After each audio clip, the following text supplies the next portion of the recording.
তো আমার বোনের চোখেই দেখি, নেক্সট টাইম থেকে এমন উল্টাপাল্টা কিছু বাধা আনবি না। তোরে কি বিট্টু বিট্টু ভাই এই কথা কইছে? হ্যাঁ, আমারও তো প্রথম দিনই কইছে। ওই যে টিভি কিনতে যাওয়ার সময় যেদিন আমারে টাকা দিয়ে সাহায্য করলো, ওই দিনই তো যাওয়ার সময় হঠাৎ আম্মা দেখলে খুশি হইব, আমি যাই তাইলে। বেবলি,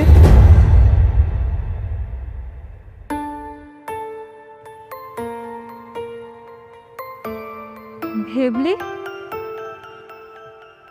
তুমি ভেবলি ঠিক ধরেছি তাই না? আপনি এই নাম জানেন কেমনে? এই নাম ধরে কে তোমাকে ডাকতো? আমার একমাত্র বন্ধু বিট্টু। আমি সেই বিট্টু। কি? তুমি তুমি আমগো বিট্টু? মানে তুমি মুন্নির ভাই বিট্টু, ওই যে ছোটবেলায় হারিয়ে গেছিলা? বিট্টু, এতদিন কোথায় ছিলা তুমি? না না, মানে আপনি? কুল ডাউন, আমি তোমাকে সব বলছি। সেদিন আমার মা আমার পর খুব রেগেছিল, আর মায়ের হাতে মায়ের খাওয়ার ভয়ে আমি একটা ট্রাকে উঠে যাই।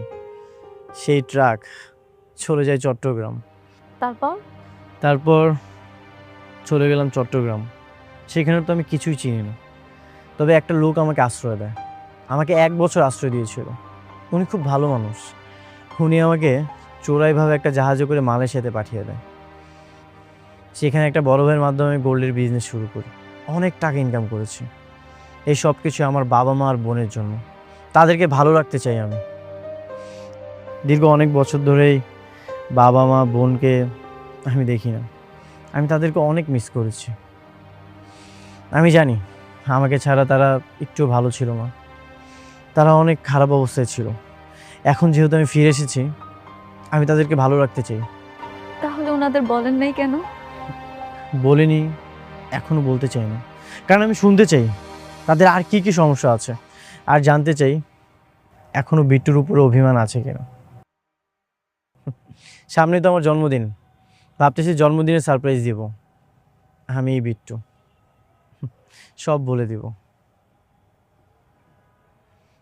আর হ্যাঁ, তুমি কিন্তু ভুলেও বলে দিও না।